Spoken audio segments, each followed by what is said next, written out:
nothing wrong with black people that ending racism can't solve. Right? This is about America understanding how to deliver value to the residents who deserve it. We've got to find a way to bring value back to communities. This is why we need CBAs. If you own a home in Detroit and somehow that a helicopter picked it up and moved it over into a white area, it would increase in value immediately. Wherever there's devaluation, you have lower economic mobility. Homes in black neighborhoods are priced 23% less, or about $48,000 per home. That accumulates to about $156 billion of lost equity. And I just want to put this in perspective, what $156 billion is. It would have funded 8 million four-year degrees based on the average price of a four-year diploma. It would have replaced the pipes in Flint 3,000 times over. It would have replaced 97%, almost all of Hurricane Katrina damage, and it's double the annual economic burden of the opioid crisis.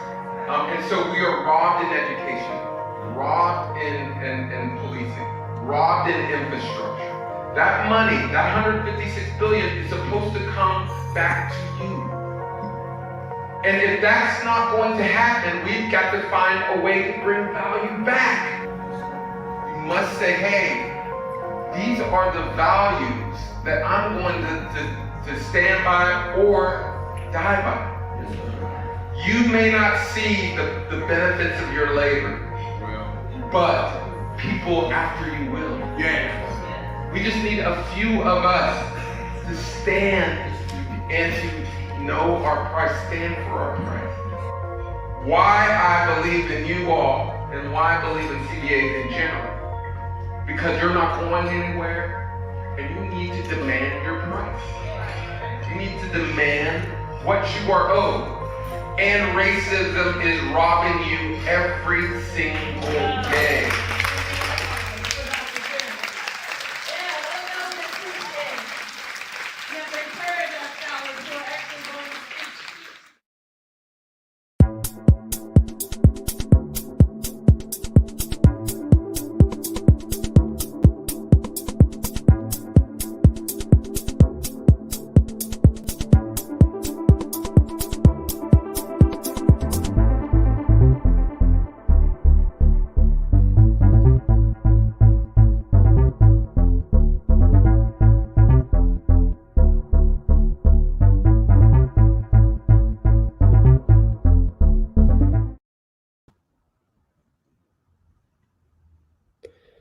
Okay, good evening, everyone. Thank you for joining us. This is an important presentation, and we're pleased to be able to share. Tonight, we're going to be sharing our American Rescue Plan funding principles. These were put together last week, and we're excited to share them here this evening. Could you bring up the next slide, please? So, some basics about what the ARP funds are about. And Detroit's going to receive an $826.7 million in federal funds. That's actually going to be distributed in $4 million now, and the rest of it next year.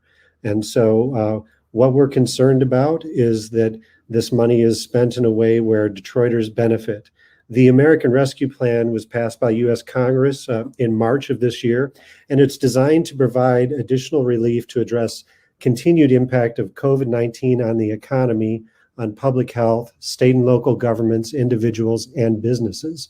And we pulled this out from a White House press release, and we really wanted to emphasize the fact that this money is meant to be invested in racial justice and also to address intergenerational inequities.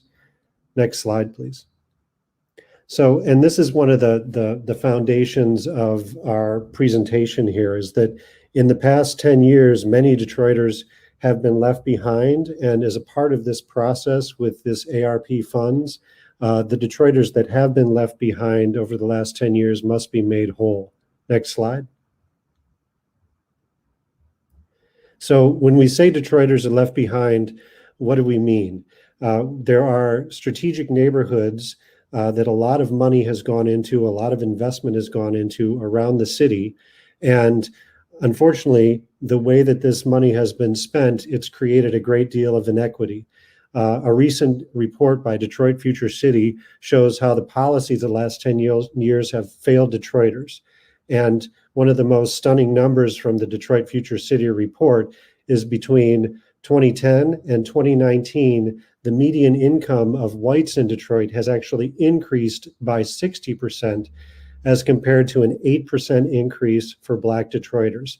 That's an astonishing 52% difference. Next slide. I'm going to pass it to Theo to share more. All right, thank you, Eden. So this map shows the actual left behind neighborhoods. So in the green, we have the strategic neighborhoods. The yellow has the neighborhood enterprise zones, right? The red dots represent TIF projects, right? These are the culmination and examples of abatement and development policies that have funneled money into certain areas and trap those monies into certain areas while ignoring the rest of the city. So, for example, the strategic neighborhoods, $170 million have been set aside and raised to go into those neighborhoods, right? The red dots represent over the last 20 years, $1.6 billion, right, in tax abatements that have been set aside, given to developers and trapped in those areas, either they be the strategic neighborhoods or Midtown. Next slide. Hi, so what we learned is that the problems that is most felt, what COVID-19 exacerbated, is in areas where the investment is missing. So in this first map that you're looking at right now, the tax foreclosures in 2020, which is the most current information that we have, I want you to see that the majority of the tax foreclosures happen between the green spaces. You know, the green spaces, which are the strategic neighborhood spaces. If you look at the Northwest Detroit and also Northeast part of Detroit, Samara, go to the next slide, please. In this eviction map, we can really see, it's a heat sensor map. So if you look at all the yellows and the really dark high concentrations of red, I want you to notice that the concentration of evictions are also between the boundaries of the green spaces, which are the strategic neighborhoods. Samara, would you go ahead and move forward? Thank you. Now, this is the utilities, but it's specifically the water shutoffs. So in the areas where you're seeing, again, in the darker blue and the grayish color, those are where the water shutoffs were the most in those areas. And once again, you can see it's in between the spaces that the city had invested in. Samara. And for many Detroiters that are essential riders, and these are bus riders that use the bus as their only or sole means of transportation or primary form of transportation, many of us live in the gaps. If you look in the lines here, the blue lines show the main Connect 10 routes. These are your main bus routes. But for our neighbors and essential riders, and for example, in the Brightmoor community, in the gap, in the areas, this is where bus riders are experiencing limited access to grocery stores, health services, education, job opportunities, and essential social services, especially during the pandemic. And in many of these areas in the gap experience early ending bus service, no shows, and late buses as well. And these neighborhoods are forgotten. So in areas that are in the red are your strategic neighborhoods, but we believe that all neighborhoods should have essential investments in transit and access to our city.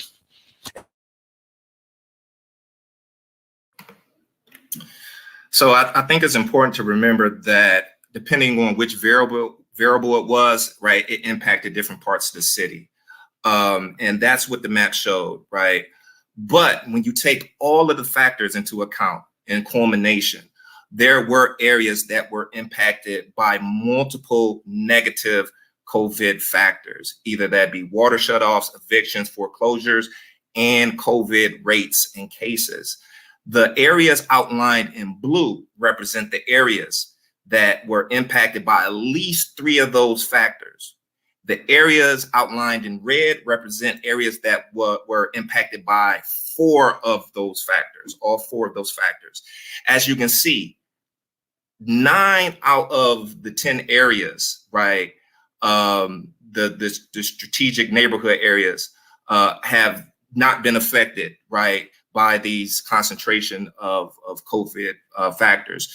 The one area that you do see in District 7 has very unique socioeconomic characteristics, but it's important to remember most of these areas, these high impact areas, are largely outside of the high investment areas. Next slide. So that's one of the reasons why Detroit People's Platform has brought together what we are calling the funding principles for the American Rescue Plan. And we'll go ahead and get into those now. Next slide.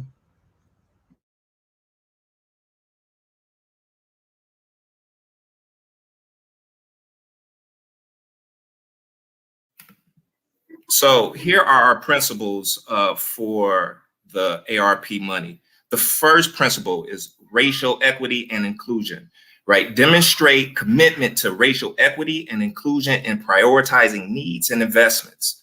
The second one is COVID-19 vulnerability. Prioritize investment in neighborhoods left behind by revitalization strategies and that also experience higher rates of COVID-19. The third one, invest in the commons. Commitment to invest in the commons, recreation centers, parks, libraries, and broadband to improve quality of life for families at or below $30,000.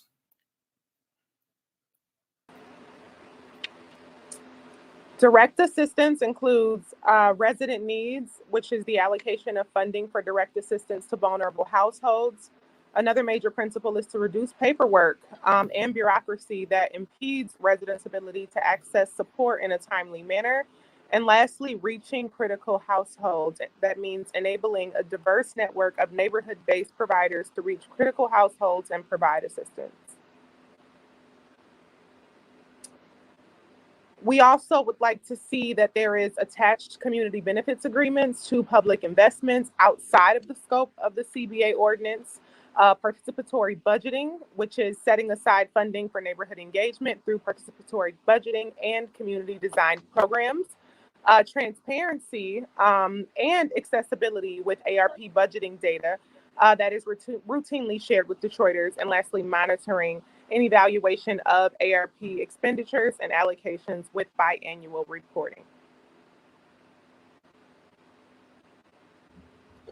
And the final principle is about organizing and planning to engage with public officials about the ARP funds. And this is one of the reasons why we really wanted to pull this presentation together and share it with you this evening. And we hold this under caution. Recent results from the 2021 Detroit Community Budgeting process illustrates how our public officials often fail to respond to community input. Detroiters can't be distracted this time around by, gestures of community outreach, task force, or committee engagement. Detroiters really need to organize their power and demand investment of these funds into outcomes that benefit families and neighborhoods where they live. Those left behind neighborhoods that we saw weren't getting investment and were being left behind were greatly impacted by foreclosure, eviction, water shutoff, lack of access to transit.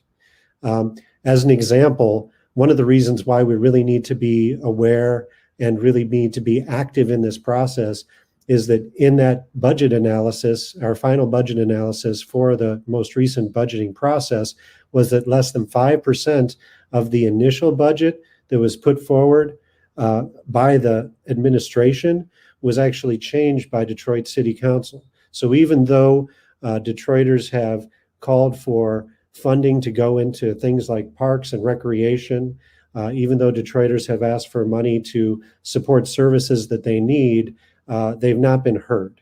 And so rather than get into falling into a charade about community outreach or massive amounts of meetings.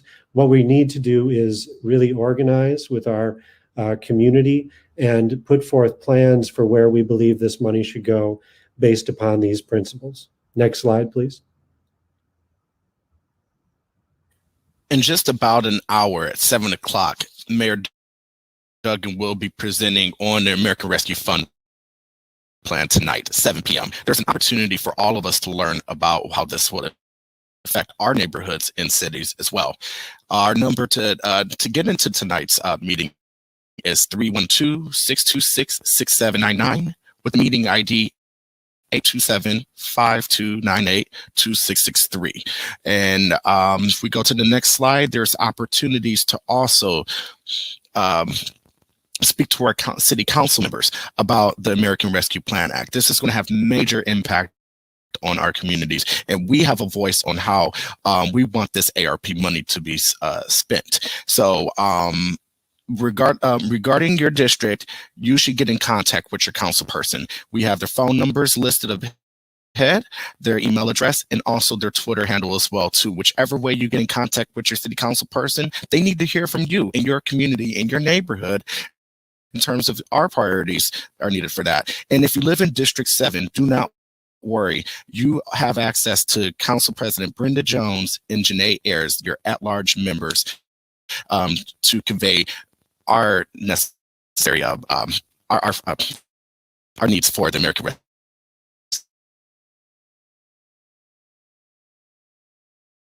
And lastly, there's also opportunities to engage with upcoming candidates at the Economic Justice and Affordable Housing Candidate Forums.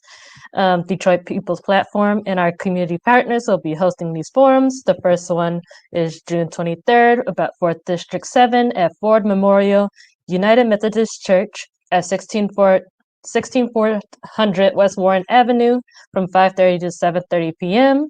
And then citywide West Side will be on June 24th. Brightmoor Connection Food Pantry at 621 Lasher from 5:30 to 7:30 p.m. In July, we will host District 4 and citywide East Side forums, so stay tuned for details on that. And thank you. And I want to thank all the presenters and the folks who have shared in this presentation. And thank you for joining us. You can learn more at our website, which is DetroitPeoplesPlatform.org. And also please join us on social media at Detroit Peoples on Facebook, Twitter, and Instagram. We will be posting this presentation for you to share with your neighbors.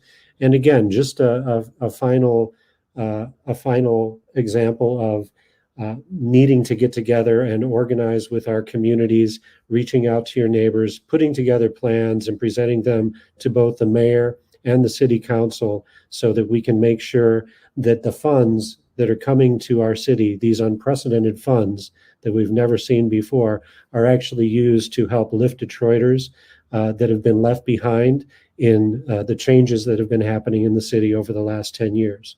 So again, on behalf of Detroit People's Platform, the entire team, I want to thank you for joining us this evening. We've shared a bunch of information in the chat. If you do have more questions, please reach out to us and we'd be glad to connect you to answers. Thank you so much. Have a great evening, and we look forward to seeing many of you in the mayor's meetings and in subsequent opportunities to engage with our public officials. Thanks so much. Have a great night.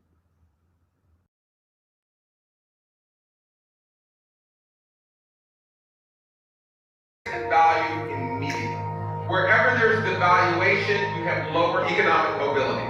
Homes in black neighborhoods are priced 23% less, or about $48,000 per home.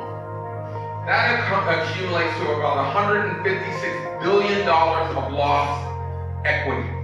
And I just want to put this in perspective, what $156 billion is. It would have funded 8 million four-year degrees based on the average price of a four-year diploma. It would have replaced the pipes in Flint 3,000 times over. It would have replaced 97%, almost all of Hurricane Katrina damage. And it's double the annual economic burden of the opioid crisis. And so we are robbed in education. robbed in policing, robbed in infrastructure. That money, that $156 billion is supposed to come back to you. And if that's not going to happen, we've got to find a way to bring value back. You must say, hey, these are the values that I'm going to stand by or die by. You may not see the benefits of your labor, but people after you will. We just need a few of us to stand and to know our price, stand for our price. Why I believe in you all and why I believe in CBA in general. Because you're not going anywhere and you need to demand your price. You need to demand what you are owed. And racism is robbing you every single day.